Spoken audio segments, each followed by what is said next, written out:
Okay, good morning. Now let us continue to our next chapter, which is demand and supply.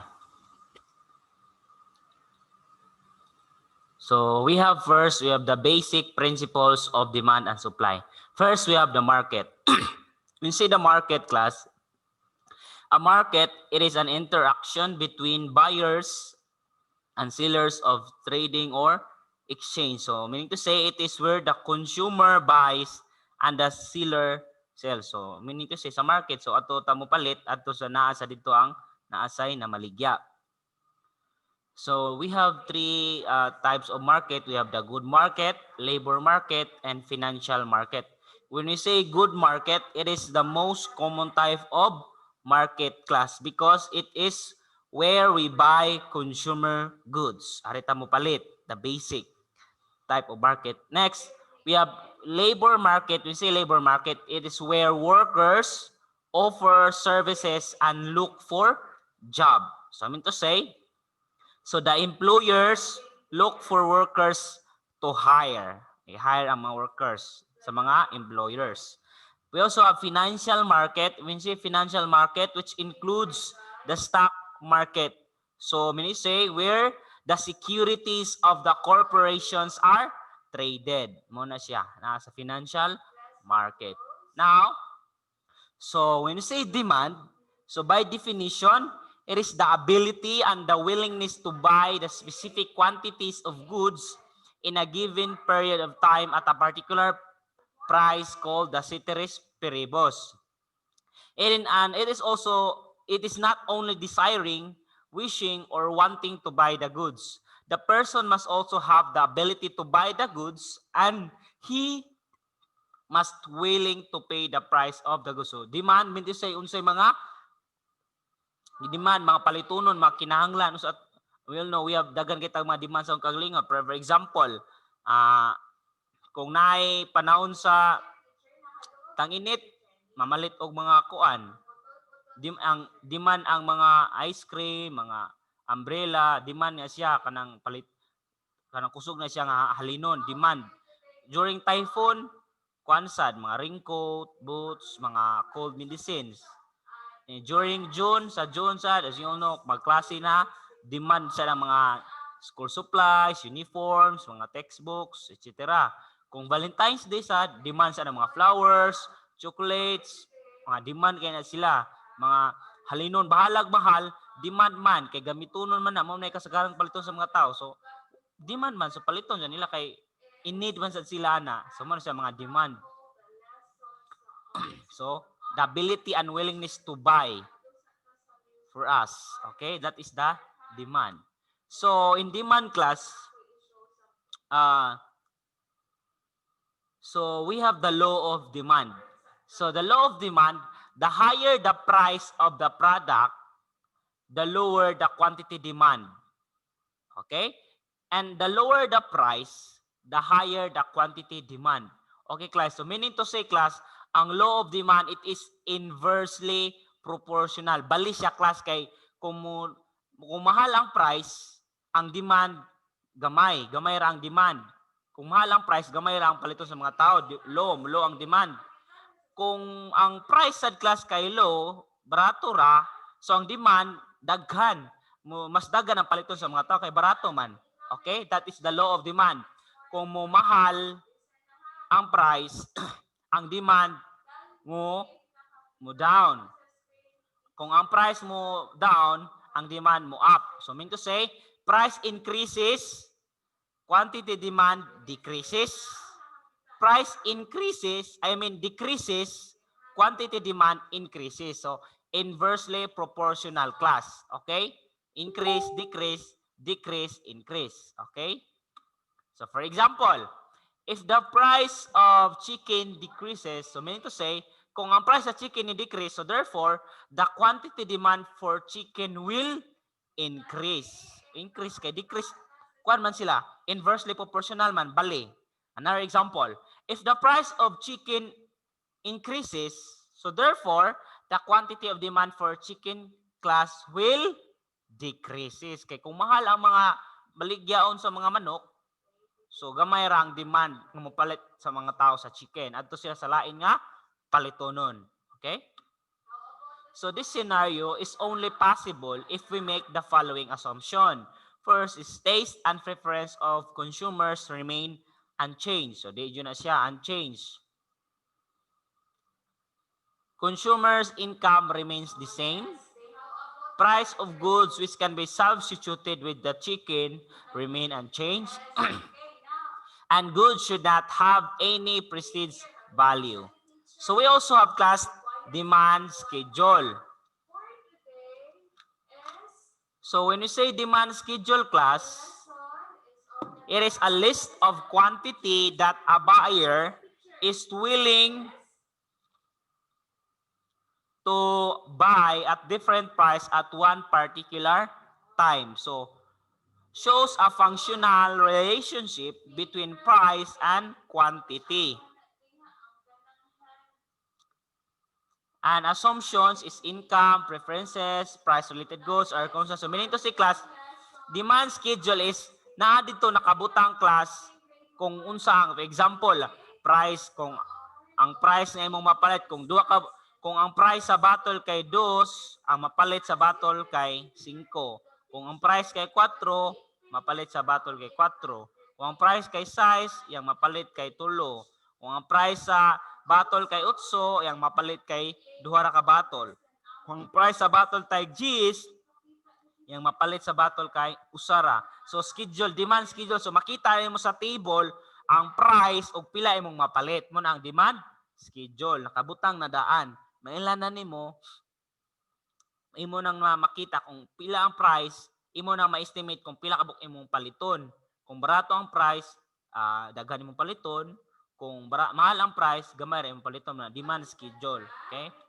So example, preani demand schedule. As you can see, the table above shows the individual demand schedule for box file. So file. So ang price sa box kay kung 5 ang mapalit kay 2 ra ka units. Kung 4, 4 rasad. Kung 3 ang price, 1 ka buok ang mapalit. Kung tag 2 ang price sa box file, 8 ka buok mapalit. Kung tag piso ang price, 10 ka buok mapalit. So di ba? As you can see in the table class, kung nagkadako ang price, gamay ra mapalit. Kung gamay ang price, dagan ang mapalit. So as you can see, inversely proportional. Kung mahal, gamay ra. Kung barato, dagan ang mapalit. Okay? So we also have demand curve class. So when you say demand curve, as you can see, it is a line on a graph that illustrate a demand schedule. So ang katong demand schedule class, adto na siyang i-graph. Slopes downward because of the inverse relationship between price and quantity demand. As you can see class, kung atong i-plot, di ba, the first is 5, 2. So 5 og 2, so na dire 5 sa to. 5 ug 2. So man siya kaning 5, makita nyo natungod sa 2. And then 4 ug 4, so 4 tungod sa siya sa 4. And then 3 og 6, so 3 og ang 3 tungod sa siya sa 6 na 6 dire. And then ang 2 tungod sa siya sa 8, 2 and 8 dire, 2 din tungod sa 8. And then ang 1 ug 10 tungod sa siya sa 10. Okay? So, kay bao naman ta mo graph, kay na-discuss na nato na pag last sem ang how to graph. So, i-plot lang points. So, kaning ang demand schedule, kaning price mo ni si Y, kaning mga quantity mo ni si X. Price is the Y, quantity is the X. So, 2 ug 5. So, i-graph na to. Dire siya. Kaning nasa ubo 0, 5, 10, 15 mo ni si X. Na kaning nasa left side sa kili 0, 1, 2, 3, 4, 5 mo ni si Y. So, palakuan siya ang iyang graph kay slopes downward pa down because sa demand is inversely proportional. Magkagamay, magkadako. So we also have individual demand and market demand. So when you say individual demand, it is a relationship between the quantities of goods demanded by a single buyer under price. We also have, so individual demand is ato as a person, kaugalingon, ato ang demand between sa ato ang between sa kung unsa atong ganahan, it depends upon the kanang price nga atong paliton, individual demand. We also have market demand, akong gidiscuss ganiha, is a relationship between the total quantities of good demanded by all consumers in the market and its price. So dito na itabo ang trading of or exchange sa buyers and sellers sa market demand. So example, let's assume there are only 2 buyers in the market. Duha ka buyers, si Fera, kaning Fera, o si Farah in the market demand. So ang price, kung 5 kay 5, ang paliton ni Fera, 2 ka bukra, na Farah, 3. Kung ang price 4, ang paliton ni Fera kay 4, si Farah, 6. Kung ang price kay tag 3, paliton ni Fera kay 6, si Farah, 8. Kung ang price kay 2, paliton ni Fera kay 8, paliton ni Farah kay 10. Price is tag piso ra, paliton ni Fera kay 10, paliton sa ni Farah 10. So, as you can see, makita nato nga kung mahal, gamay ra mapalit, din hantod magkabarato, nagkadagan ang atong gipalit nga quantity. So makita nato dire sa demand curve for Fera.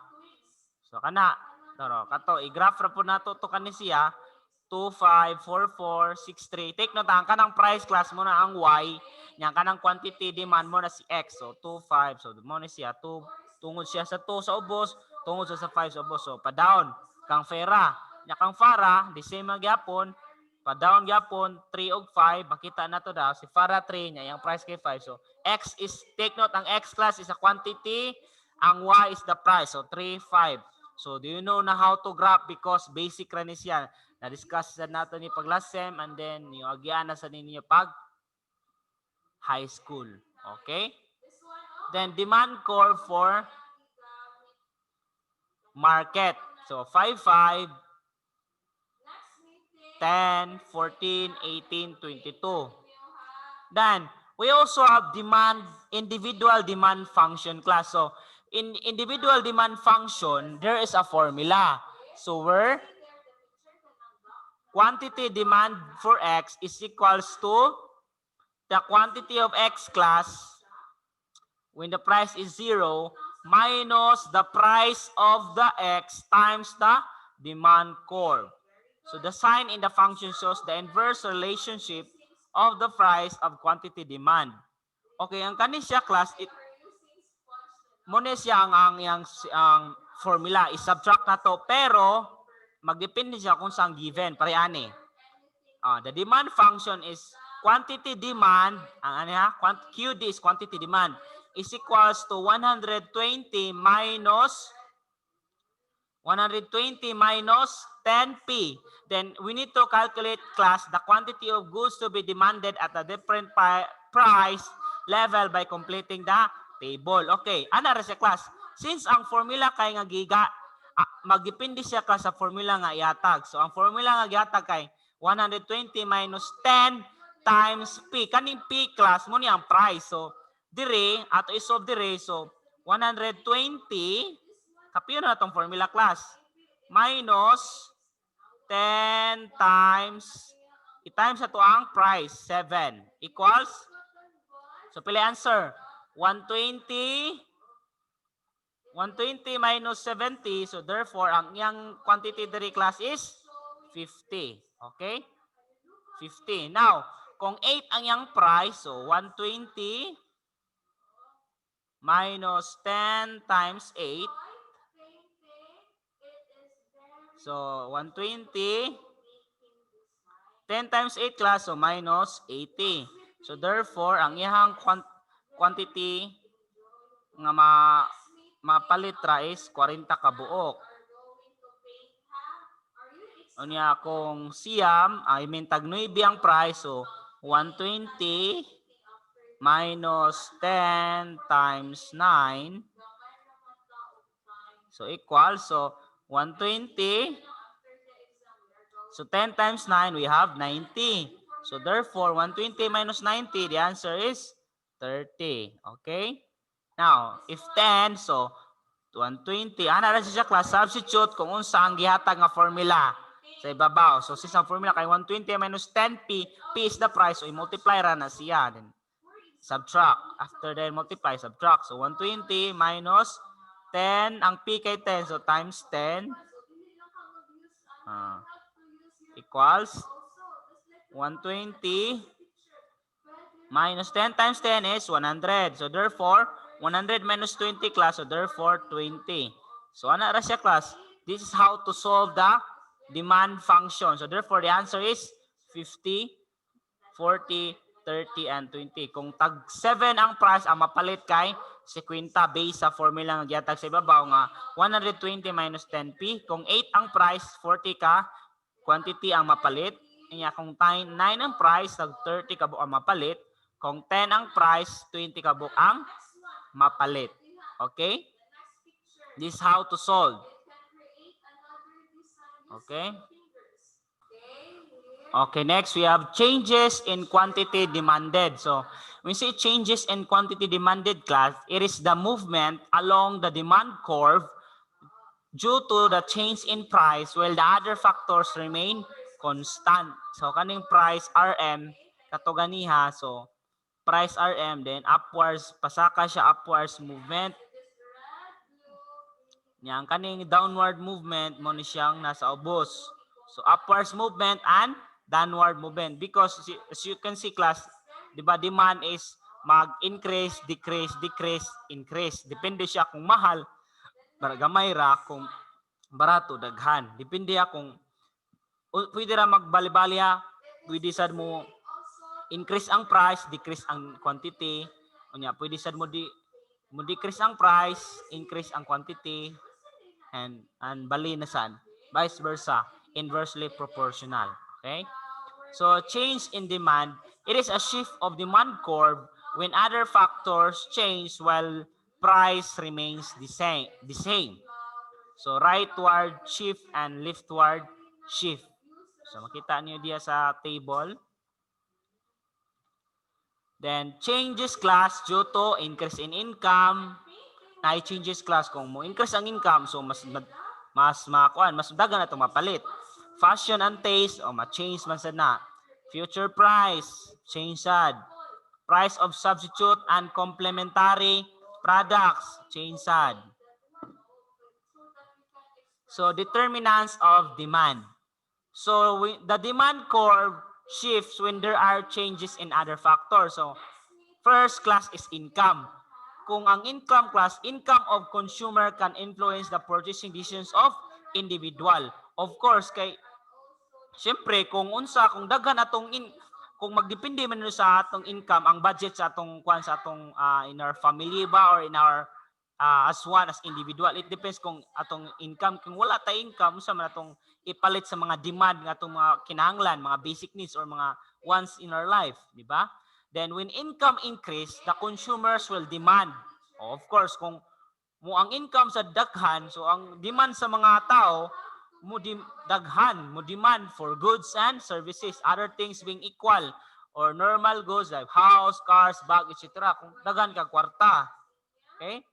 So next, kung income increase, the demand decreases, inferior for given goods, low-grade rice, salted fish, etc. Another, when the income of the poor consumers rise, they can afford to buy better goods, and thus demand decreases for gifting goods. So of course, as you can see, makita ninyo diha, increase, decrease, decrease, increase. So next, we have the price of related goods. Price of related goods class, we have first is substitute goods. What is substitute goods? It is a goods that can be used in place of other goods. Example, may mamalit ka, margarine. Kung way margarine, so palit ka og butter. Ana siya. Kanang pwede bitaw nimo mapalit kung, for example, kanang lower price encourages consumption away from the higher price and substitute on the top of buying more with budget.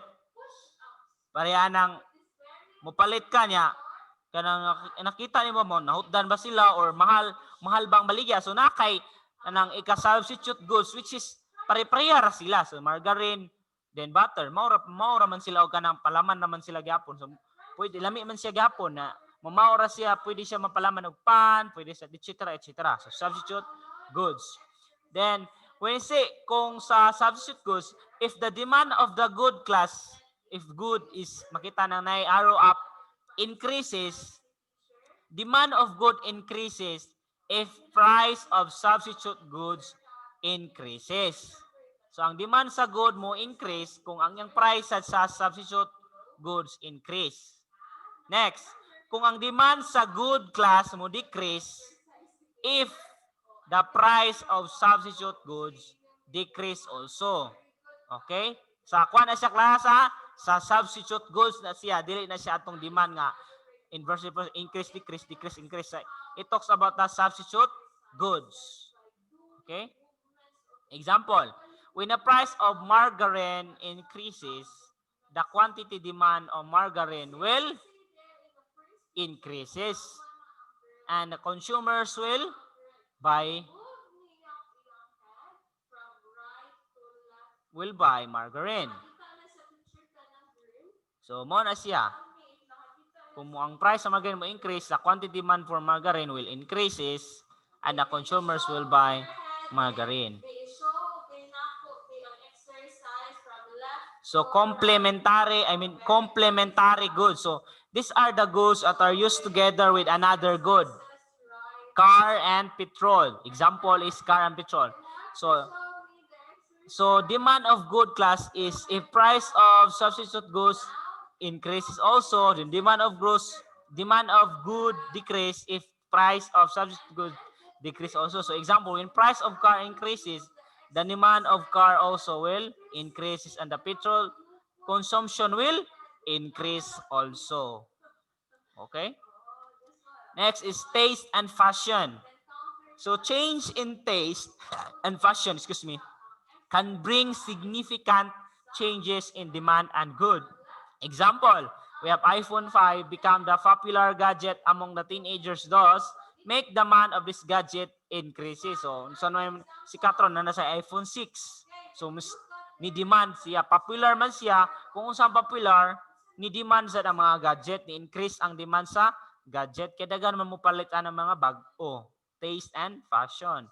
Next, population or the number of buyers. So, demand depends on the size of the total population or number of buyers in the market.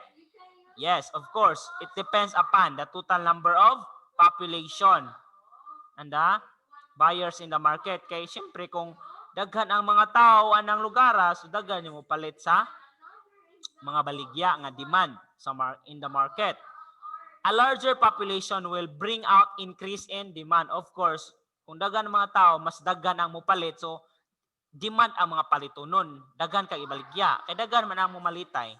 Example, when Putrajaya was built, there was an increase in demand for houses in nearby areas such as Puchong and Dinkel. So, muna siya, ni kuan siya, pagtukod niya, dagang increase sa demand ang house sa dool sa in nearby, dool sa gibuhat ng Putrajaya such as Puchong and Dinkel. Anang building ni siya.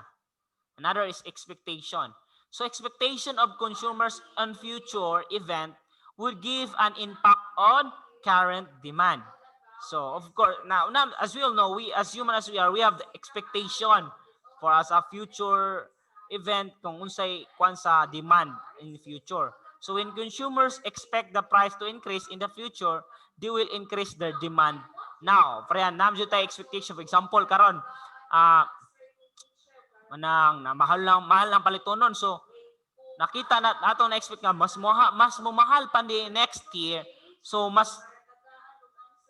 karon daghano na daan og palit ang sa mga tao. Ila na increase ang in demand. Mas daghan na siya palit. Mamalit at mangumpra na daan kay basin ikasunod buwan mumahal na may nang nakakumpra na tadaan.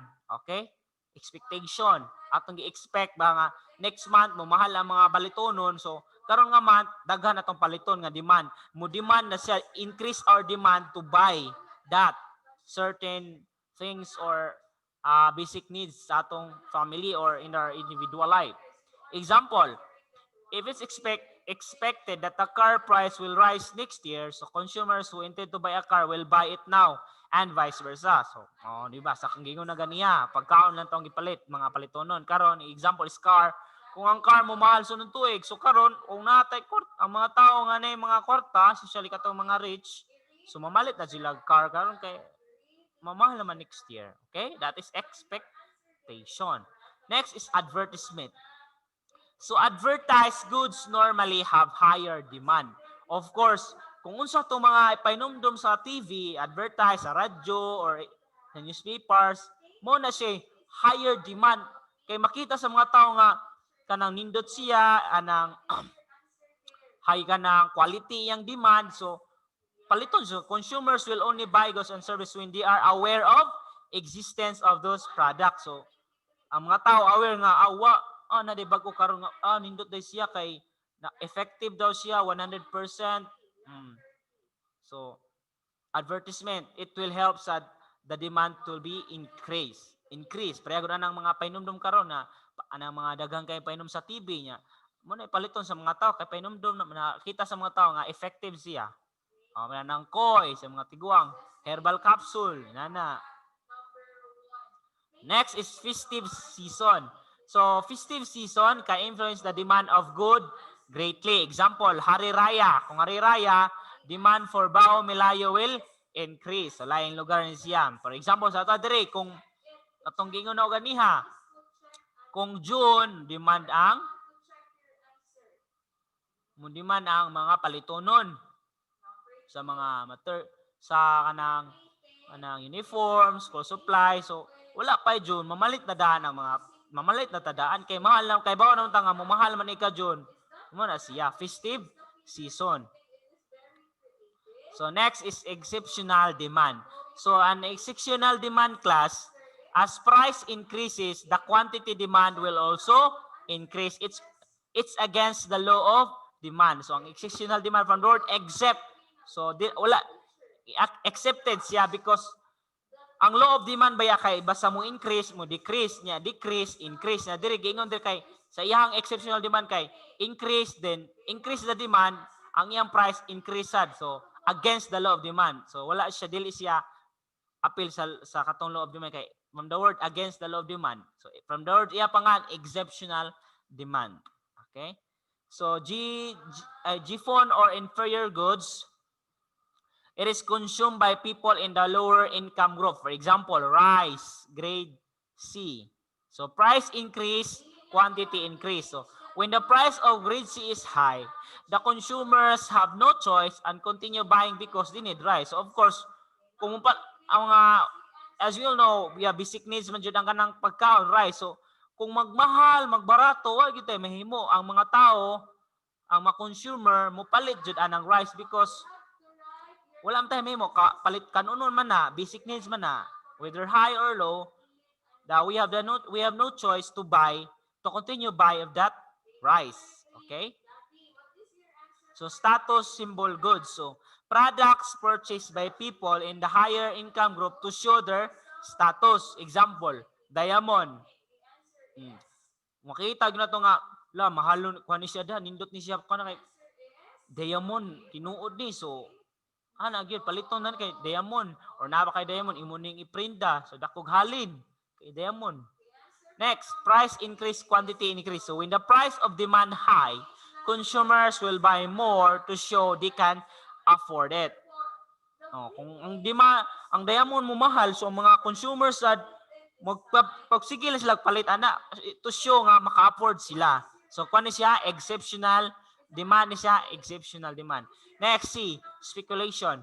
The future price of the product, example, car. So future price increase, current quantity will also increase. Future price decrease, current quantity will also decrease. Kay kuan man ni sa exceptional demand man ni. Sa emergency, so war or natural disaster, example, rice, salt, oil, sugar, emergency. If there's a war or natural disaster, mo ni ang kasagaran na itong mga pangadaldon, rice, salt, oil, sugar. Or mo niya mga kasagaran nga palitunon nga mo in demand. Highly priced goods. So consumers feel a product is of a superior quality if its price is very high. Example, gadget for example is iPhone 5, nanamta iPhone 6 ron. Kung makita na to nga high quality yun na siya, kung mahal kay na siya kay na may ba mga fake nga mga example cellphone ay na mga fake nga cellphone niya, barato siya, so dili siya low quality ra na. Makita ka na mga branded, pre, ang mga branded, mga high quality. Makita na to nga nindot yun na siya paliton kay mga branded. Especially kung nasa tayo ka-afford. Okay? Highly priced goods ka na mga branded, mga mahalon. Okay? Next, we also have interrelated demand. So, the law of demand assumes that only price and quantity changes and other factors remain constant. There are some demands which are interrelated to one another. First is cross demand. When you say cross demand, the relationship between the price of complementary or substitute goods and quantity of good. So, man yung complementary goods, for example, kato ganiya, fuel and car. So, siyempre, walay gasolina, unsa may dili kadaga ng car, complement silang duha. Dapat di ba ang motor or sakyanan di man mo daga na way gasolina. So complementary goods, fuel and car dapat nag-uban sila sige. Okay?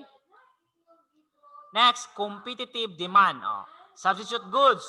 Example, butter and demand. Kung walay butter or mahalang butter, pwede ka mo margarine. Kung may margarine or mahalang margarine, pwede mo kalit kag butter. So substitute goods. Pwede ra dili sila pag substitute pili ra kanilang duha. Okay, mamawra man na sila. Now we are done with demand class. Now let us proceed to supply. So in supply class, it is a quantity of goods that a producer is able and willing to sell at a certain price in a given period of time. Okay, so when supply class is mao na siya mga supply, mga goods, muna to mga palitunon, mga supply. Muna to mga palitunon, supply. That's ang law of supply class, lahi ni siya sa law of demand. Ang law of supply, the higher the price of good, the higher the quantity supplied and vice versa. So muna siya class. So law of supply class is directly proportional. Unlike sa, di ba, law of demand ganiya kay inversely proportional man. Increase, decrease, decrease, increase. There is a law of supply, lahi. Kay if the price increase, ang quantity supply increase also, and then kung ang price kay decrease, ang quantity supplied decrease also. So muna siya gitawag directly proportional. So increase, increase, decrease, decrease bod. Okay? Example, if the price of chicken increase class, so the quantity of the chicken to be supplied will increase also. Why? Because kung daghan kung ang price sa chicken kay ni mahal, so meaning ang quantity nga kinahanglan sad sa mo supply mahal, musaka sad. And if the price of chicken decrease, so ang quantity sa chicken nga i-supply sad mo decrease sad kay ni decrease man, di ba? So law of supply, increase mo increase sad nya, decrease mo decrease sad. Okay? So we also have supply schedule. Siba ganiya natay demand schedule. Ang supply schedule na asad makita sa nato. So from the schedule, so it is a list, mga listahan. Makita nato or table bar nakabutang ba siya daan, a list of the amount of a product that a seller would offer for a sale at different price in a defined time period when all non-price factors are held constant. Sama na siya, price of ice cream, 0 na 0. Kung 0.5, ang quantity, 0. Kung 1, 1. Kung 1.50, 2 ang quantity. Kung tag 2, tulo ka book quantity. Kung tag 2.50, 4. Kung tag 3, 5. So, di ba, nagkamahal ang price, ang quantity sad, ni saka sad. So, puro sila ni increase, increase. Supply curve. So, katong i-graph sa ni siya, take note, ang price class mo na ang Y, ni ang quantity mo na si X. 0, 0, 0.05, no, 1, 1, no, mo na siya, makita niyo dara sa graph. Next, so supply function class, sa tayo formula. Quantity of goods is equals to the quantity of goods supply when the price is 0 plus.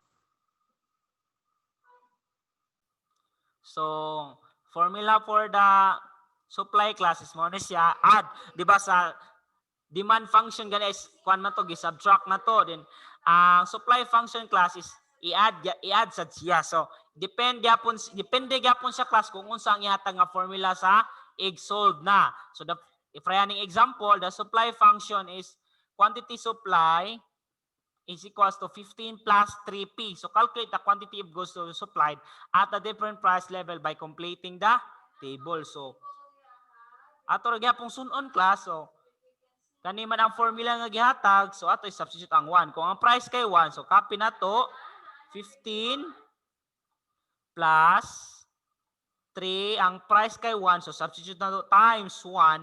Basta gaya nagsikit class, pasabot na ang 3 og P nagsikit man, pasabot ana, si 3 og P nagsikit, so multiply. Equals, so 15, so i-times dan ang 3, 3 times 1, 3. So therefore, kung ang price kay tag piso, ang quantity sa supply is 18 kabuok. Kung ang price kay 2, so 15 plus 3 times 2, substitute ra gyud na siya class, anara siya, simple as that. So 15, 2 times 3 or 3 times 2 is 6. So therefore, 15 plus 6, the answer is 21. If the price is 2, so the quantity of the supply is 21 kabuok. If the price is 3, so 15 plus 3 times 3 equals, so 15. 3 times 3 class is 9. So 15 plus 9, the answer is 24. So if price is 3, the quantity of supply is 24. And then, if the price is 4, so 15 plus 3 times 4 equals, so 15 plus 3 times 4 class is 12. So 15 plus 12, 27. Okay, so that's it. Ana ra ka simple class. Just substitute to the formula nga ihatag. Then always don't forget nga, basta nagsikit gani, so 3P, so multiply after that, add. Okay, so if 1 ang price, 18 ang yang supply. Kung tag 2 ang price, 21 ang supply. Na tag 3 ang price, 24 ang supply. Tag 4 ang price, 27 ang supply. Okay? That is how to solve the supply function. Very easy. So next we have determinants of supply also. First, the price of related goods. Nasa tayo substitute goods, nasa complementary goods. Ang substitute goods, if the price of the goods increase, take note sa supply niya, determinant supply, the price of substitute goods will decrease.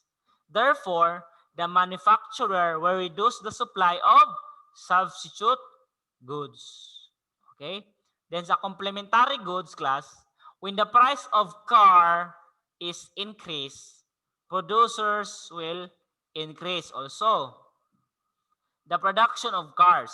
So, the supply of car, the car, will increase. So, since car increase and the petrol are complementary, car and petrol, so the supply of petrol also will increase. So, ang supply sa kanang fuel is also increase.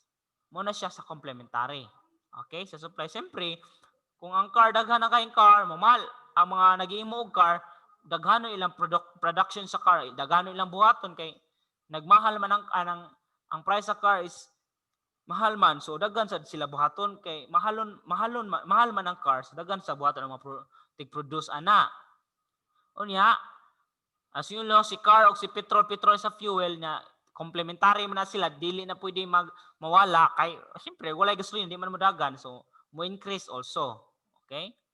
So next is the level of technology class. Sa supply will increase, sabot aning duha ka row, increase when the technology is also increased. Take note of that. And then the production cost Increase in production cost, we have the labor, raw material, capital, will decrease the number of supply. Kung mahal ang production sa mga labor, raw material, capital, mo decrease ang supply. And then sa speculation, the last one, if the price will increase, the producers will decrease the current supply. Okay, that is the last part of determinants of supply. Okay? Okay, that's all. Thank you for listening. God bless.